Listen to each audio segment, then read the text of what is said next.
j'espère que vous allez bien. Je vous retrouve pour cette vidéo finalement sur mon accouchement. Vous avez été plusieurs à me la demander, je voulais absolument la faire. Déjà pour en garder une trace parce que moi je garde vraiment un bon souvenir de l'accouchement. Pourtant ça s'est pas forcément bien passé tout le long, mais j'en garde vraiment un bon souvenir.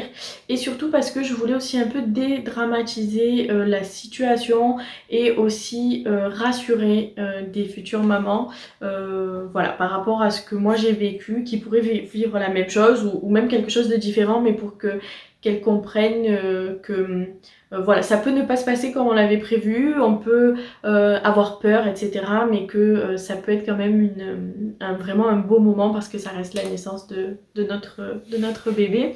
Voilà, donc vous savez, je vous avais laissé sur la dernière vidéo, donc c'était sur mon dernier trimestre de grossesse, et je vous ai parlé de mon hospitalisation pour la suspicion de prééclampsie et mon retour à la maison. Donc du coup, pour un petit peu vous expliquer comment ça s'est passé ensuite, c'est que donc moi je suis rentrée à la maison le 14, ouais c'est ça, le mardi 16. Le mardi 16, mon gynéco du coup voulait me voir suite à ça pour faire un contrôle aussi lui. Donc moi je m'étais dit que j'allais lui demander ce jour-là un décollement des membranes si c'était possible parce que ben c'est vrai que j'aimerais bien accoucher, etc. Enfin en tout cas déclencher un petit peu le travail parce que j'étais désespérée. Je pensais vraiment aller jusqu'à terme. Et là quand j'arrive du coup au rendez-vous qu'on en parle, il me dit en contrôlant mon col, il me dit malheureusement je peux rien faire parce que ton col il est totalement fermé, il est haut, etc. Et il me dit donc je peux pas faire de décollement des membranes, il me dit le bébé il est haut, il me dit franchement je suis désolée mais t'es pas prête d'accoucher quoi. Donc moi je sors de là un peu désespérée, je me dis mais ce bébé vraiment il ne va jamais sortir. Je commençais à l'appeler Tanguy quoi, pour vous dire. Avec Steven on rigolait, on disait à 30 ans il sera toujours à la maison. Non mais c'est vrai que, au bout d'un moment, moi quand j'en entendais parler, toutes mes copines autour et tout, elles avaient eu des contractions pendant la grossesse, ou à la fin le col était un peu modifié ou quoi. Moi il n'y avait rien. Je me disais mais vraiment il va jamais sortir. Et puis parce que forcément, je voulais éviter d'être déclenchée le 28 alors qu'on me l'avait refusé 2 semaines avant. Voilà, il y a plein de choses quoi. Je préférais que ça se mette en place spontanément, entre guillemets. Donc c'est pour ça que le décollement des membranes, j'aimais bien l'idée. Mais c'était pas possible. Bon, du coup ce jour-là, il me dit ça. Donc je rentre chez moi franchement dépitée. Le lendemain, j'avais rendez-vous avec la sage-femme. Bon, quand je me lève, petite chose, c'est qu'en allant aux toilettes et en m'essuyant, je me rends compte que j'ai perdu un petit bout du bouchon muqueux. Je vais pas rentrer dans les détails, si vous voulez savoir à quoi ça ressemble, allez sur Google, il y a des photos. Si vous craignez, n'y allez pas. C'est pas horrible, hein, mais bon, voilà, je vais pas vous rentrer dans le détail de ce à quoi ça ressemble, mais j'ai très vite, je savais tout de suite que c'était ça. Mais je me suis pas du tout dit que ça annonçait quelque chose parce que moi qui étais beaucoup sur WeMoms, je lisais énormément de témoignages où les femmes disaient j'ai perdu mon bouchon muqueux, etc. Mais en fait un mois après, ils avaient toujours pas couché. Donc je me suis rien dit. J'en ai perdu en fait des petits bouts toute la journée. En fin de matinée, ouais, j'avais rendez-vous chez la sage-femme. Prise de tension, monito, ça va. Bon, je lui dis que j'ai perdu un petit morceau du bouchon muqueux. Elle me dit, bah écoutez, c'est bien, c'est que ça travaille un petit peu. Elle me dit après, de toute façon, vous êtes à 10, en gros 10 jours du terme, fait un peu plus, 12 jours. Elle me dit, de toute façon, il va bien finir par sortir d'une manière ou d'une autre. Elle me dit, ça peut annoncer quelque chose comme rien. Bon, de toute façon, je rentre à la maison. Avec Steven, on décide le soir, après son travail, donc en fin de journée, d'aller faire les magasins.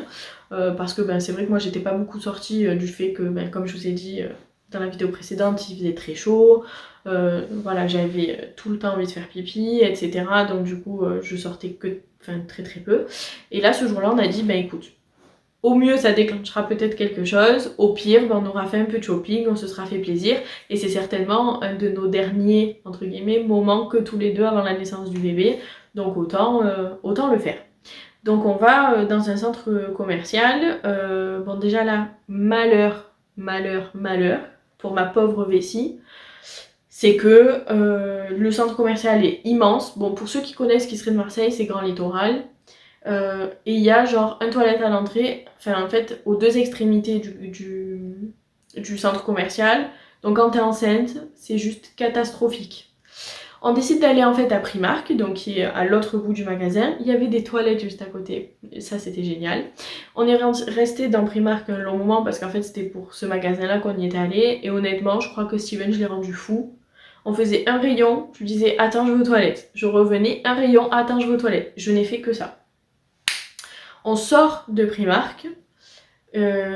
Par l'étage, il me dit je voudrais voir un ou deux magasins. Je lui ai dit ben ça va, il n'y a pas de souci, on voit un ou deux magasins sur le chemin entre guillemets. Et puis en marchant vers la voiture, je lui dis Pétard, j'ai envie de faire pipi. Il me dit ben de toute façon il y a des toilettes par là où on est rentré, donc voilà. Le chemin m'a paru hyper long, alors qu'en vrai si on n'est pas enceinte ça va, mais là c'était horrible. Et quand j'arrive, comme c'était le moment où le centre commercial fermait, ils avaient fermé les toilettes, ils en avaient laissé qu'un ouvert parce qu'ils nettoyaient en fait le reste. Et il y avait 5 personnes devant moi. Donc là je pense que je commence à avoir les yeux jaunes tellement j'avais envie. Un gentil monsieur me dit que je peux passer devant lui, très très sympa, je le remercie bien sûr. Mais il y avait encore 4 personnes devant et bon on attend. Et là je sens un truc couler entre mes jambes. Donc j'étais en robe, je serre mes jambes parce que je me dis la honte, je veux pas que les gens puissent voir ça. Bon je pense que personne n'a vu. Et je fais signe à Steven, je lui montre en bas parce qu'il était un peu plus loin, bon il comprend vite. Mais il me dit c'est quoi et je lui dis ben franchement je sais pas, je saurais pas te dire si c'est du pipi ou si c'est que j'ai perdu les os. Donc j'attends parce que honnêtement, je vous le dis, il y aurait eu personne, j'aurais touché, j'aurais senti, j'aurais très vite su si c'était du pipi. Mais là, il y avait trop de monde. Donc je rentre dans les toilettes, avec mon ventre impossible de me baisser pour sentir un peu ma culotte ou quoi. De trucs tout con, mais j'allais pas me déshabiller dans les chiottes. Donc du coup, ben je fais mon petit pipi et puis on part. Et là dans la voiture quand même, je m'inquiète un peu comme on était à Marseille. Steven me dit écoute, si tu veux, on va à l'hôpital, hein, tant pis, on repasse par les urgences et comme ça tu leur en parles et tu vois ben, si t'as perdu les os, si c'est du pipi. Mais il me dit on va pas rentrer comme ça. En plus on prend un risque hein, parce que je le rappelle, quand on perd les os ou qu'on fissure, il faut aller à l'hôpital. En général, on dit dans les 2 heures, mais en fait, voilà, le plus rapidement possible, parce qu'après, il y a un risque infectieux puisqu'il n'y a plus rien qui protège le bébé. Donc, Steven me dit, on va pas rester comme ça et tout sans être sûr, on va à l'hôpital. On y va, on me prend en charge rapidement, on me fait le test. C'est un coton-tige en fait. Et bon, là, on me dit que c'est pas du liquide, donc en gros, je me suis fait pipi dessus. Moi qui voulais plus sortir, qui me suis dit je vais sortir juste une fois à la fin pour un peu faire quelque chose, j'étais ravie du voyage. Et là je dis à Steven, je lui ai écrit par message parce que du coup il attendait à cause du Covid dans la salle d'attente, je lui ai dit franchement, je lui ai dit on ne sort plus, je mets plus un pied dehors tant que je vais pas accoucher parce que si c'est pour que je me pisse dessus à chaque fois, c'est même pas la peine. Bon, Steven rigolait un petit peu. Bon, partie moins drôle, ce soir-là, pendant que j'étais aux urgences, grosse tempête, gros orage, inondation et tout à Marseille. On est rentré, je vous dis même pas dans quel état, la peur au ventre. Pour la petite anecdote. Mais ensuite, on me fait un monito, etc. Bon, et là, par contre, on touche mon col. Et la sage-femme me dit, il est ouvert à 1. Donc moi, je saute au plafond parce que je me dis, hier, il était fermé. Ce matin, j'ai perdu un petit bout du bouchon muqueux. Là, le col est ouvert à 1. Ouh là là, il se passe enfin quelque chose. Bon, voilà. On se réjouit de pas grand-chose dans ce genre de situation, mais j'avoue que j'étais contente. Bon, au final, c'était réel, ça se mettait en route, mais franchement, j'étais vraiment contente. Et puis je me suis dit, du coup, on n'y est pas allé pour rien, ma terre. Donc ça, c'était le 17 août. Le 18 août, je me réveille. J'avais bien dormi d'ailleurs. Je me réveille, on mange avec Steven, et puis après le repas donc du midi, je commence à avoir quelques douleurs, donc je comprends quand même que ce sont des contractions. Je me mets, en fait j'avais acheté un ballon peut-être quelques jours avant pour justement faire travailler un peu le bassin et tout et me soulager au moment où le travail se mettrait en place. Donc du coup, je me mets sur le ballon, je fais des mouvements, etc. Elles sont pas horribles, hein, mais je sens que ça travaille quand même, ça picote un peu. Mais par contre, j'ai du mal à savoir quand elles commencent, quand elles arrêtent, si elles sont régulières. Enfin, je peux pas trop les compter, quoi. Mais je sens que ça travaille. Donc voilà, je fais du ballon, je prends Spasfon, Doliprane, etc.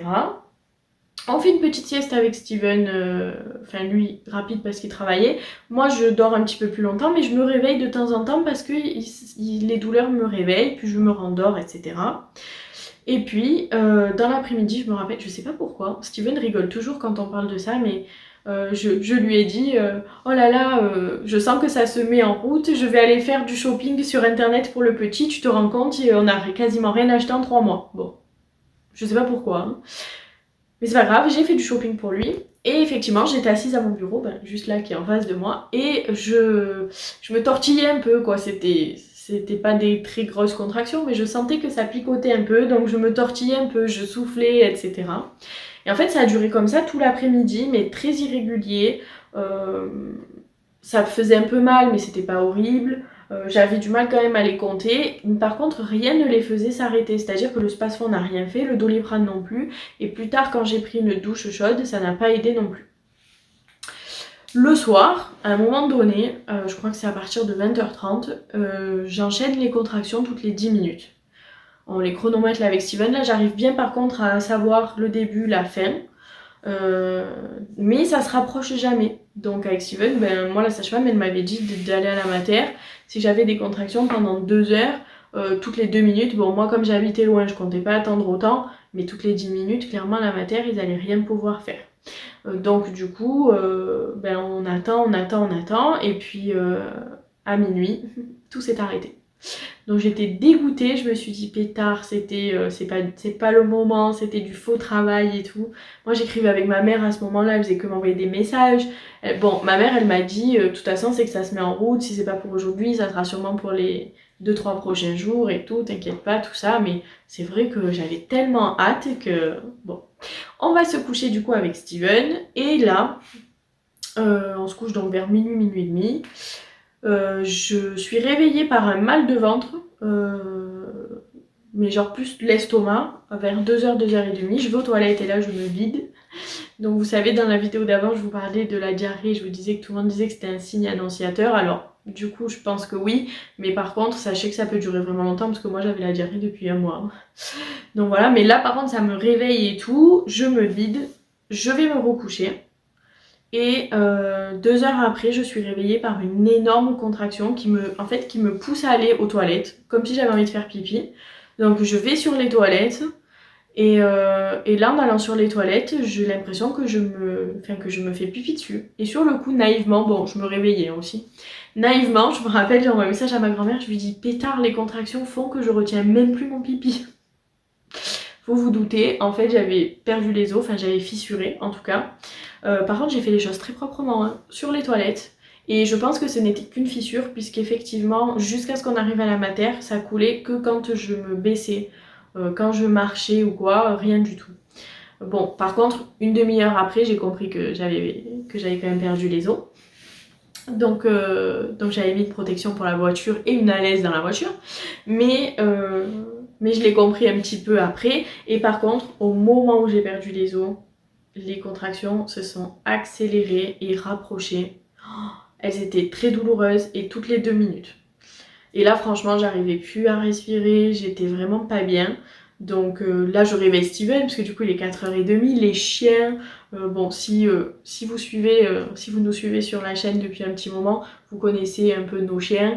Simba, qui est un gros dormeur, on n'arrivait même pas à le réveiller. On lui disait, allez Simba, viens, descends, il faut sortir, etc. Lui, à l'ouest, on l'a réveillé, quoi. Mais du coup, donc j'avais perdu les os, ça s'est rapproché. Bon, je comprends que j'ai perdu les os parce que quand je retourne sur les toilettes, ça recoule encore et je sens bien que c'est pas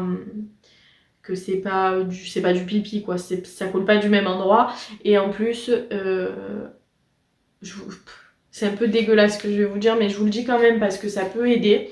Moi, je pensais que quand on perdait les os, c'était vraiment liquide comme de l'eau.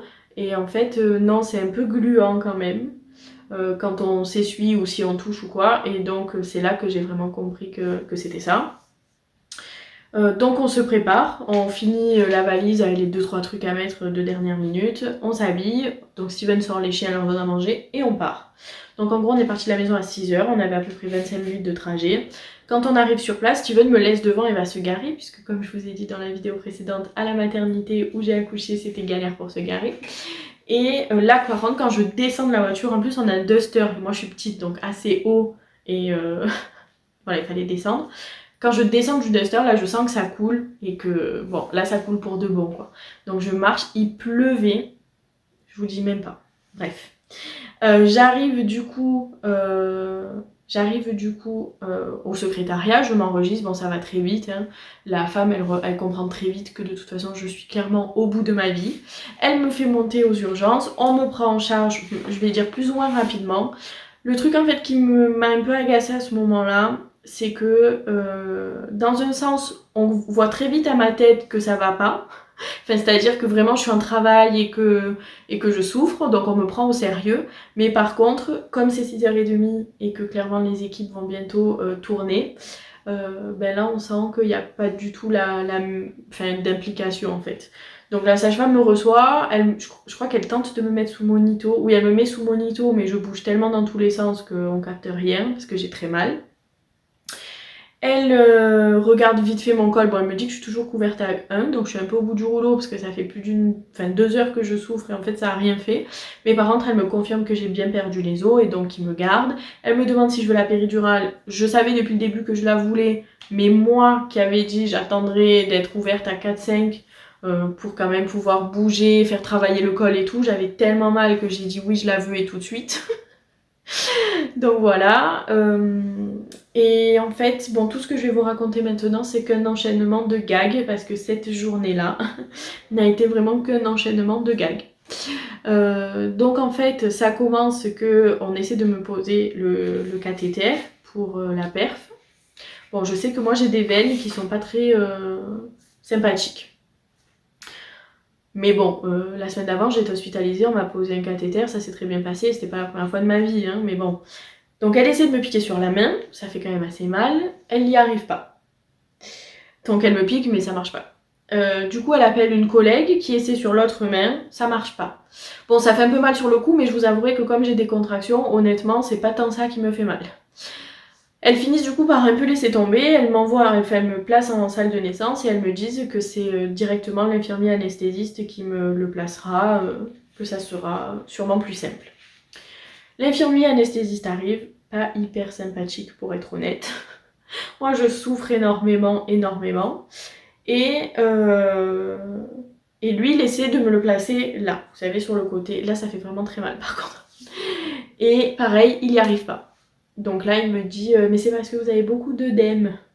Oui mais bon, c'est août, canicule et tout, rétention d'eau. Enfin je pense qu'on est toutes les femmes enceintes à avoir des œdèmes. Donc quand même, ça fait le 3e essai, concentrez-vous quoi. Et en plus lui, autant les filles avant qui ont essayé de me mettre le cathéter, elles me mettaient un petit pansement après pour pas que je pisse le sang. Lui non, même pas. Donc j'ai une vidéo, je vous la mettrai là d'ailleurs, si j'y pense. Mais il m'a piqué, il a laissé le sang couler, c'est-à-dire que après, sur la vidéo que Steven a pris à ce moment-là, c'était pour montrer à ma mère. C'est peut-être des heures après, on voit tout le sang qui a séché, qui a coulé autour de mon poignet, entre mes doigts et tout. Enfin, pour vous dire comment ça a été fait. Il tente l'autre côté là, il n'y arrive pas, donc il finit par me dire, ben écoutez, on va le mettre dans le pli du coude, c'est pas très pratique pour vous, pour bouger et tout, mais c'est la dernière possibilité. Mais j'ai envie de te dire, de toute façon, c'est l'endroit où on voit le mieux mes veines, t'aurais dû le mettre là dès le départ, c'est pas grave. Voilà, donc au bout du 5e essai, ils ont enfin réussi. J'ai cru que j'aurais jamais de cathéter. Donc une fois que le cathéter est posé, Steven au bout de sa vie, hein, d'ailleurs, petit aparté, Steven déteste les hôpitaux, il déteste, enfin il a peur, il craint le sang, il craint les aiguilles, etc. Il a été adorable parce qu'il est resté avec moi du début à la fin pour me soutenir, même quand il me ratait, que je saignais, etc. il était là. Mais voilà, pour vous dire que c'était vraiment quelque chose cette fois. L'anesthésiste arrive, bon, sur le coup j'ai pas trop fait gaffe, mais en fait c'était un étudiant. Bon ça moi j'ai aucun problème, il faut bien qu'il s'exerce pour apprendre, etc. Et je suis persuadée qu'il y a des étudiants qui sont peut-être meilleurs que ceux qui sont en métier, j'allais dire, qui sont diplômés depuis 20 ans. Mais donc il vient pour me poser la péridurale, Steven peut rester pendant la pause. Je précise, mais c'est rarement le cas en général, hein, dans les maternités. Donc on lui demande de m'aider justement à bien me positionner, donc de me pencher, d'arrondir bien le dos, de baisser la tête, etc. Steven trop mignon, il me fait des petites papouilles et tout. Bon, moi j'ai toujours énormément de contractions et en plus je suis assise au bord du lit, à chaque contraction je perds un peu plus les os, donc je vois qu'au fur et à mesure il y en a partout vraiment. Et Steven donc m'aide à me positionner. Pour la péridurale en fait on pique une première fois pour anesthésier localement et ensuite on repique pour la péridurale en elle-même. Donc ça fait quand même un petit peu mal, mais c'est surtout que, encore une fois, ils m'ont piqué 5 fois pour y arriver. Au bout du 5e essai, la péridurale était posée. Donc autant vous dire que ça fait quand même mal, qu'en plus j'étais pas dans une bonne position, que les contractions étaient de pire en pire, que du coup ça faisait un moment que j'attendais aussi la péridurale, j'étais pas bien, enfin voilà. En plus l'infirmier anesthésiste qui perd patience au bout de 3 essais et qui vire Steven entre guillemets et qui me positionne en s'appuyant sur moi, il devait peser 120 kg, il me défonce le dos, la nuque, tout ce que vous voulez. Voilà. Bon, voilà, ça s'est pas très bien passé, mais en gros, au bout du 5e essai, il a réussi à me piquer. Donc là, je m'installe, on me dit que ça va faire dans le lit, hein, donc ça va faire effet dans 15-20 minutes. Donc je prends sur moi, je souffle en attendant, etc. La sage-femme vient me voir au bout de 20 minutes, donc celle de jour, et elle me demande si je suis bien. J'ai dit ben ça va mieux clairement, mais je ressens quand même encore des choses. Et elle me dit est-ce que vous voulez ressentir quelque chose ou rien du tout? J'ai dit franchement moi rien du tout. Donc elle me dit à ce moment-là remettez une dose puisque j'avais la pompe. Elle me dit de toute façon c'est paramétré donc vous pouvez pas en mettre trop. Mais elle a dit remettez une dose, comme ça si vous voulez rien sentir, dès que vous recommencez à sentir un peu, vous mettez une dose. Je mets une première dose et ça fait bip bip bip bip bip bip et message d'erreur. Bon, on appelle, on vient, ils viennent enlever le message d'erreur, ils repartent, etc. Et en fait, à chaque fois que je vais mettre une dose de cette péridurale pendant les 2 premières heures, il y aura ce message d'erreur. Donc au bout de 2 heures, ils en ont eu marre, parce qu'à chaque fois ils devaient venir, sinon ça sonnait. Et ils m'ont dit, bah écoutez, la pompe ne marche pas. Donc on va vous laisser juste le tuyau et à chaque fois que vous aurez besoin de la péridurale, vous sonnerez sur la télécommande et nous on viendra vous remettre une dose. Bon, sur le coup, j'ai pas trop vu le problème, mais en fait ça a posé problème ensuite. Je vais vous expliquer un petit peu plus tard dans la vidéo. Mais un truc de plus qui n'a pas vraiment fonctionné comme ça devait. La sage-femme vient, comme j'étais soulagée, vraiment pour se présenter, faire connaissance avec nous, très sympa. Pour nous demander aussi un peu comment on s'appelle, si on a des appréhensions, des questions, s'il y a des choses qu'on souhaite faire ou ne pas faire. Elle implique aussi beaucoup Steven, elle lui demande par exemple s'il a des craintes, des peurs, s'il craint le sang, s'il a envie de voir le bébé sortir ou pas, s'il veut souhaiter couper le cordon, enfin plein de choses. Moi pareil, on discute et puis elle me dit écoutez maintenant reposez-vous, donc de toute façon je suis sous le monito, on voit les contractions, le cœur du bébé.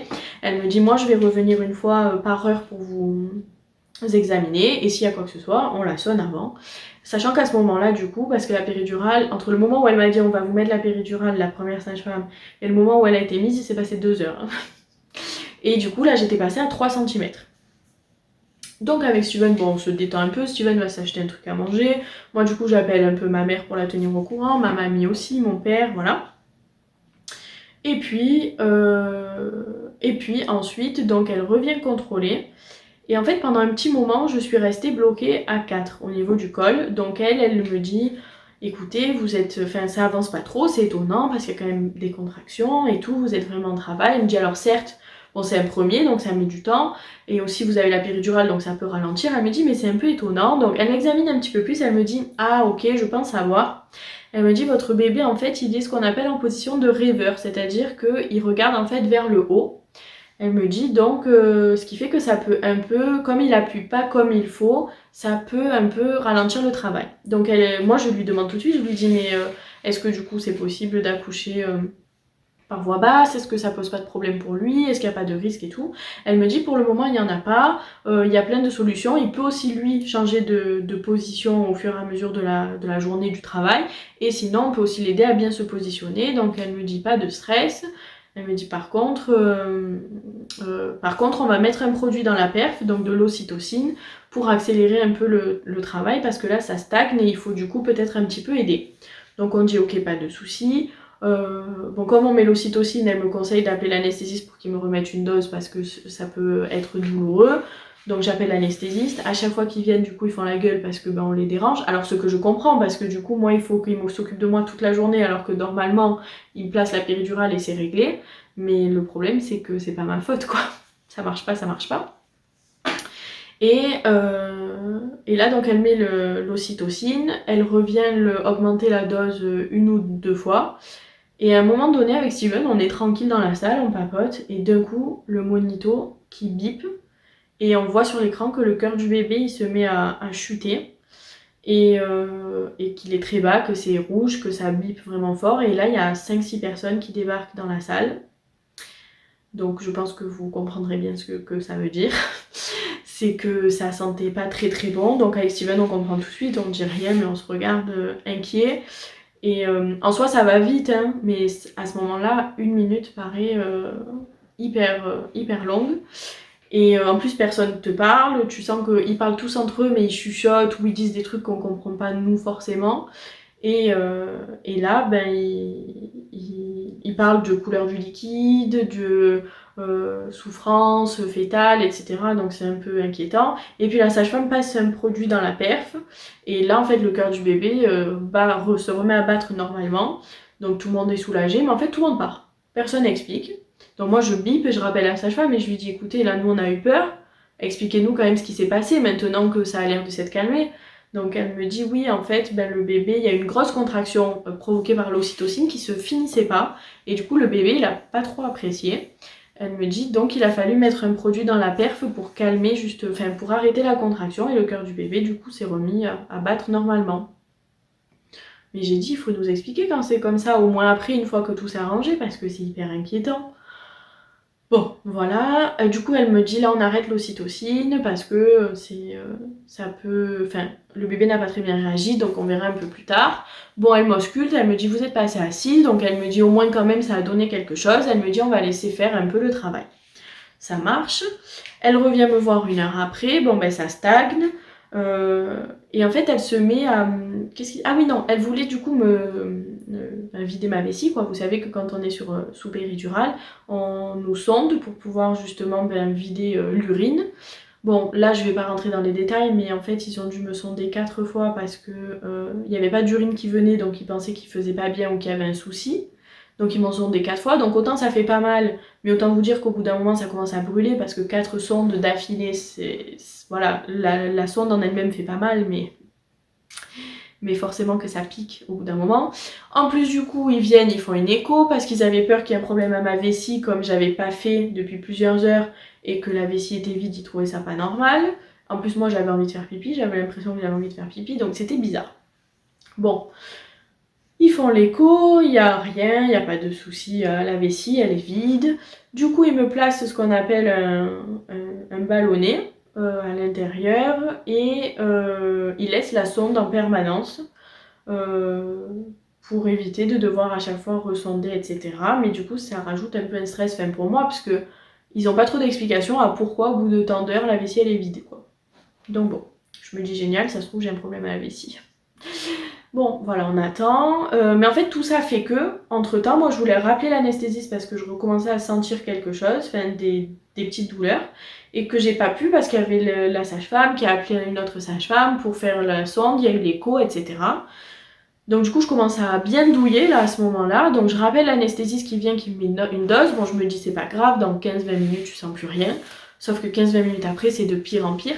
Et en fait, c'était bizarre parce que moi, les contractions que j'ai ressenties, depuis le début, c'était vraiment très bas, ça faisait tout le tour. Donc bas du dos et bas ventre devant. Et en fait, ça me faisait comme si on me broyait le bassin pendant la contraction. Et bon, mon ventre qui durcit, mais c'était pas douloureux, c'était vraiment en bas, cette sensation qu'on me broyait le bassin.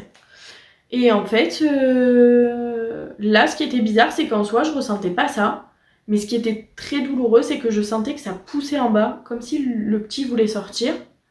Et j'avais envie de pousser. Donc la sage-femme, elle m'ausculte, elle me dit, ça se trouve, vous êtes passé à dilatation complète, parce que souvent, ça, c'est ce qu'on ressent quand on arrive justement à la fin du travail, quoi. Elle m'ausculte, elle me dit, ben non, vous êtes à 7 et tout, c'est bizarre. Elle me dit, bon, on va rappeler l'anesthésiste. Il remet encore une dose, mais ça passe pas. Et en fait, ça a duré comme ça pendant 3 heures. Où j'avais juste l'impression que le petit il allait tout arracher. Tellement il appuyait, il appuyait, il appuyait. J'avais envie de pousser, mais je pouvais pas pousser. C'était horrible. Franchement, là, c'était vraiment horrible. C'était très long. En plus, au bout d'un moment, l'anesthésiste venait même plus me voir parce qu'il disait juste que si ça me soulageait pas, ben qu'il pouvait rien faire de plus.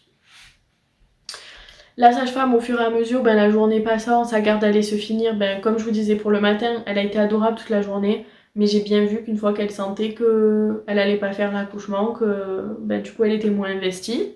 Donc elle venait de moins en moins, elle était de moins en moins à l'écoute. Moi je commençais à être, j'avoue, très méchante avec les gens qui venaient me voir parce que j'avais très mal. Donc je les envoyais un peu bouler et tout.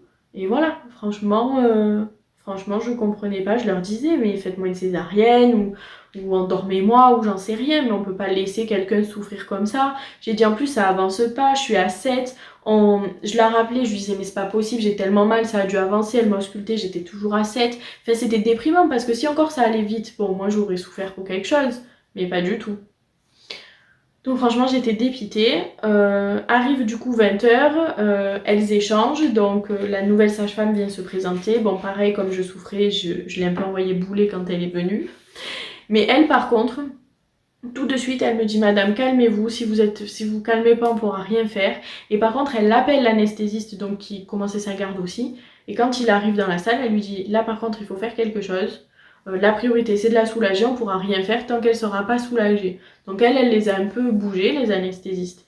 Et lui, très sympa, il a proposé quelque chose, je sais pas exactement quoi, mais en gros il a mis autre chose dans la péridurale quoi, que ce qu'il donne habituellement pour essayer de me soulager et ça a marché.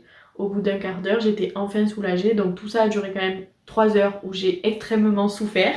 Steven, après coup, franchement, il a été au top toute la journée, très présent, pas trop, genre pas chiant, pas saoulant et tout, vraiment juste ce qu'il faut pour être rassurant et présent sans m'étouffer. Mais après coup, quelques jours après l'accouchement, enfin non le lendemain quand on en a reparlé, il m'a dit franchement, te voir souffrir comme ça, il m'a dit je m'y attendais pas. Et il m'a dit c'était vraiment dur quoi. Surtout de se sentir impuissant en fait. Donc voilà, et là la sage-femme elle me dit, écoutez, elle m'ausculte, elle me dit vous êtes toujours à 7. Elle me dit, moi ce que je vous propose maintenant que vous êtes soulagée c'est de vous reposer 1 heure. Elle me dit dans 1 heure on refait le point.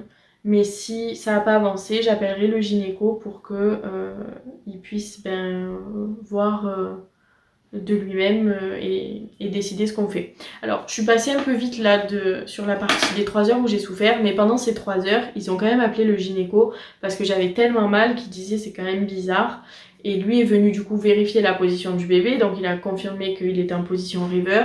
Il s'avère qu'en fait c'est cette position-là qui faisait qu'il appuyait énormément et que du coup ça me faisait très mal.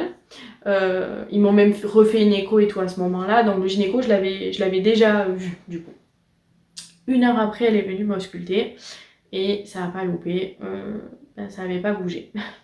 Donc du coup elle me dit qu'elle va voir avec le gynéco, mais qu'il y a de grandes chances qu'on parte en césarienne.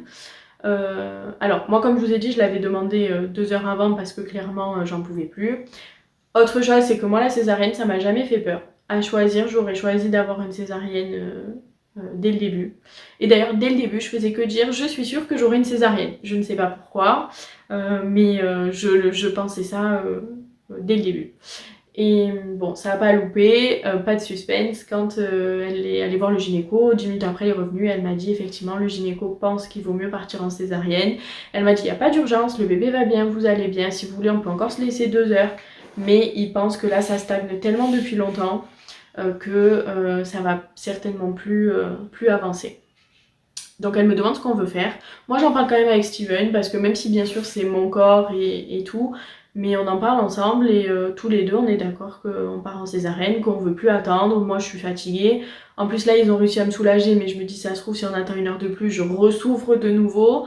Donc voilà, j'avais un peu peur et de ça et voilà. Après je vous cache pas que même si ça me faisait pas peur et que limite j'aurais préféré dès le début avoir une césarienne, je vous avoue que cette décision de faire cette césarienne, je l'ai quand même mal vécu, enfin pas mal vécu, mais je me suis mise à pleurer quand on a dit oui on part en césarienne, parce qu'en fait je me suis pas sentie comprise, c'est-à-dire que 3 heures avant, j'avais très très mal, j'en pouvais plus, je les ai suppliés d'avoir une césarienne et on me disait que c'était trop tôt, qu'il n'y avait pas de raison de penser à la césarienne, etc. Alors je comprends, il y a des protocoles, il fallait encore attendre, etc.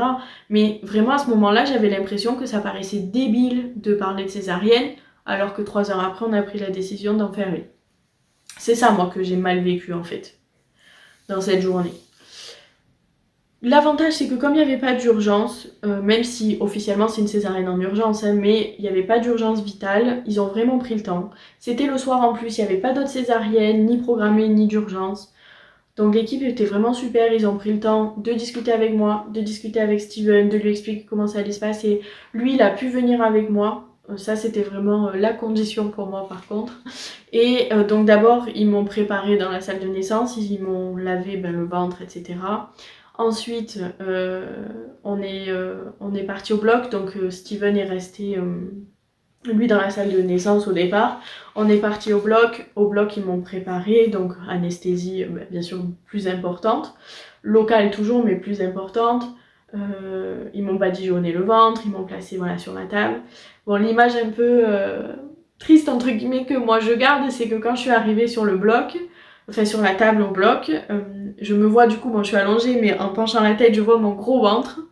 Et forcément après la césarienne quand on enlève le champ il n'y a plus de ventre, c'est un peu... C'est pour ça que je vous disais que, je crois que c'est dans la vidéo précédente que je vous disais ça, que tout de suite ça m'a manqué d'être enceinte parce qu'il y a eu ce côté, j'avais un gros ventre et du coup plus de ventre. Enfin voilà, c'était un peu bizarre pour moi. Mais voilà, donc on va au bloc vraiment dans la bonne humeur, l'équipe est vraiment gentille, que ce soit le gynéco, les aides-soignantes, la sage-femme du coup qui vient, qui assiste à la césarienne, les anesthésistes, les auxiliaires donc pour le bébé, etc. Tout le monde est hyper gentil, c'est décontracté, etc. Il faut rentrer Steven et il commence. Donc moi je demande à Steven de me parler parce que je sais que ça reste une opération et je lui ai dit je veux pas que... Enfin j'ai pas envie d'entendre par contre ce qu'ils disent du genre on ouvre, je sais pas moi, aspirer ou bistouri ou j'en sais rien quoi, j'ai pas envie d'entendre ça donc je lui ai dit parle-moi. Donc on papotait ensemble et tout et en fait ça va très vite, ils ont ouvert à 22h02 et Nicolas est né à 22h10. Donc en fait ce qui s'est passé c'est qu'on discutait avec Steven et puis d'un coup j'entends le gynéco qui dit ah je vois le bébé, donc là avec Steven on s'arrête net de parler et on écoute et tout, on attend, on savait qu'il allait pas tarder à pleurer quoi. Et là il nous dit oh il est beau ce bébé hein et on n'a pas eu le temps de réagir quand on l'a entendu pleurer. Bon, du coup forcément moi j'ai pleuré aussi beaucoup, d'ailleurs je sens que je vais pleurer en racontant ça. Mais oui, et en fait, quand on te dit que quand tu vois ton bébé ou que tu l'entends pour la première fois, que tu oublies tout, c'est exactement ça. C'est-à-dire que tout ce qui s'est passé dans la journée, tout le stress, tout le fait que j'avais quand même souffert, que je me suis pas forcément sentie comprise et tout, c'était largement oublié. Même la césarienne en elle-même, bien sûr que c'est pas forcément une partie de plaisir, j'ai senti beaucoup de choses, c'était un petit peu douloureux, surtout on secoue énormément, mais on oublie tout quand on l'entend et quand on le voit et qu'on sait que tout va bien. Donc là ce qui s'est passé c'est que quand il a pleuré après ils ont baissé un peu le champ pour nous le montrer, donc en plus il était trop beau quoi, il était tout propre, les yeux grands ouverts, trop beau. Et ensuite ils ont fait le tour du coup du champ et ils sont venus, ils me l'ont placé sur moi, pas longtemps parce qu'au bloc il fait froid, mais une petite minute et j'ai eu le temps du coup de lui faire un bisou et de lui parler. Et là déjà c'était magique parce que du coup quand ils l'ont mis sur moi il pleurait et à peine je l'ai touché, je lui ai parlé, il s'est arrêté de pleurer et l'auxiliaire elle m'a dit vous voyez il vous reconnaît et tout, donc c'était trop émouvant. Et du coup bon mais Steven est allé avec le petit bien sûr pour les premiers soins, le pot à pot, etc. Bon voilà, pour le bébé tout allait vraiment bien, il n'y a eu besoin d'aucun soin particulier et il est vite allé en pot à pot avec Steven. Bon pour moi il n'y avait pas eu de soucis non plus, hein, ça c'est fini. Bon c'était plus long bien sûr pour refermer parce que là du coup, ben, en gros il est né à 22h10 et la césarienne s'est finie à 22h45 donc c'est quand même un peu plus long. Bon moi j'étais en plus hyper impatiente parce que déjà il y avait plus Steven avec qui je pouvais parler, alors ça va que l'anesthésiste il me parlait quand même pas mal, tout le monde me félicitait et tout, mais j'avais qu'une hâte, c'était de les retrouver. Bon et en plus là forcément, comme je vous ai dit, c'était quand même un peu douloureux, on se sent secoué dans tous les sens, on a juste hâte que ce soit fini. Et donc quand la césarienne se finit, ben eux ils me basculent sur un lit, enfin un brancard quoi. Et en fait, le gros point positif dans la maternité où j'ai accouché, c'est qu'il y a une salle de réveil que pour les césariennes. Et du coup, quand on a une césarienne, en fait, le papa et le bébé nous attendent dans la salle de réveil. Eux font le pot à pot, etc. là. Et du coup, pendant les 2 heures où j'étais en salle de réveil, j'étais directement avec eux. Donc en fait, le seul moment où j'étais pas avec eux, c'est quand ils m'ont refermé pour la césarienne, quoi. Donc quand j'arrive, ben Steven et lui sont en pot à pot et ils sont trop choux. Moi je vois pas encore son visage au petit trop, enfin je l'ai vu donc à la césarienne mais c'était rapide, là je le vois de dos. On parle un peu avec Steven et tout. Je me mets à trembler par contre très vite, on me dit que c'est normal que c'est l'anesthésie. Du coup l'auxiliaire me dit juste d'attendre un petit peu pour le prendre, peut-être un quart d'heure, juste le temps que les tremblements passent. Donc pas de soucis, voilà, je les observe, je trouve que Steven il est trop beau dans ce rôle-là, et lui qui avait peur parce qu'il a jamais tenu un bébé dans ses bras, il avait peur de mal faire et tout, je trouvais qu'il était parfait quoi. Et puis ensuite ben, ils me l'ont mis en pot à pot et bon, bien sûr que la magie opère, j'ai envie de dire, c'est comme voilà au bloc, c'est-à-dire que ben on oublie tout. Mais quand je dis tout, pour moi c'est ça remonte à loin, c'est-à-dire que c'est le diagnostic du SOPK, c'est le fait que j'avais peur de jamais être maman, que j'avais peur de mettre des années, ou les aspects négatifs du traitement, ou les petites choses qui ont pu me chagriner pendant la grossesse, ou ce jour-là pour l'accouchement. On oublie tout en fait à ce moment-là, parce qu'il est là et que ça en vaut tellement la peine quoi. D'ailleurs je sais que le matin quand je suis arrivée avec mes contractions en salle de naissance, j'ai dit à Steven on n'en aura qu'un, j'en veux pas d'autres. Et là je venais d'être césarisée et j'avais mon bébé sur moi et je disais à Steven mais bien sûr qu'on en aura d'autres parce que pour revivre ce moment là, mais je redonnerai tout quoi. Et d'ailleurs par contre ça c'est un sentiment que j'ai eu aussi très rapidement, c'est que j'avais tout le temps, et encore aujourd'hui, mais j'avais tellement envie de revivre ce moment, j'étais hyper nostalgique du moment qu'on a vécu au bloc où on l'entend pleurer, où il nous le montre. Ce moment-là, c'est tellement beau et ça va tellement vite et voilà, c'est magique. Donc voilà, un peu comment ça s'est passé et du coup on est resté en salle de réveil ensemble. Bon moi j'étais surveillée à la tension, ben, comme je vous ai dit ma tension est restée haute quasiment toute la journée donc il surveillait de près. Il surveillait aussi les saignements, bon ça c'est pas très agréable parce qu'on nous appuie sur le ventre et tout donc déjà que ça doit faire mal même par voix basse, mais là avec la césarienne encore plus. Donc voilà, et puis après ben ils voulaient voir en fait que j'arrivais à bouger quand même mes jambes et tout. Enfin voilà, donc au bout de 2 heures on est allé en chambre et bon la première nuit un peu frustrante, bon courte de toute façon parce que je suis allée en chambre vers 2 heures, mais un peu frustrante bien sûr cette nuit-là parce que je pouvais pas me lever du coup pour m'occuper du bébé. Donc il fallait toujours que j'appelle l'auxiliaire ou la sage-femme, donc ça c'était un peu frustrant, mais c'est passé vite parce qu'en fait dès le lendemain matin à 10h on m'a levée et du coup j'ai très vite pu m'occuper de mon fils et puis ben, on a pu profiter de ces moments-là avec Steven. Et voilà, c'est les premiers moments et ce sont des bons moments. Et du coup, là où je voulais aussi rassurer tout le monde, c'est vous voyez, on peut souffrir énormément. Ça peut ne pas se passer comme on le pensait, comme c'était prévu, finir en césarienne ou autre. mais ça peut bien se passer. C'est-à-dire que souvent la césarienne fait très peur. Alors oui, je pense que ça a aidé le fait que moi, c'était pas quelque chose qui me faisait peur dès le début. Mais honnêtement, le conseil que je peux avoir en fait, c'est juste de se focaliser sur ce qui est le plus important. C'est-à-dire que c'est la naissance de votre bébé. Quoi qu'il arrive, on vous l'enlèvera pas. C'est la naissance de votre bébé, qu'il naisse par voie basse ou par césarienne. Vous avez accouché, vous avez donné naissance à ce bébé et c'est ça le plus important, qu'il aille bien et que vous aussi et c'est tout. Et voilà, et moi c'est vraiment comme ça que je l'ai vécu. Et c'est vrai que du coup je pense aussi que ça a eu de bonnes répercussions pour la suite. Parce que oui, bien sûr que j'avais quand même mal, que ça tirait, que les douleurs se sont réveillées dans les jours d'après. J'avais des médicaments et tout. Mais honnêtement, je me suis levée facilement. Ça faisait mal à chaque fois que je me levais pendant plusieurs jours, mais je faisais ce qu'il fallait. C'est-à-dire que je me levais, je me levais, je me levais. Comme il me disait de faire, mais je le faisais. Voilà, parce qu'il le fallait quoi, tout simplement.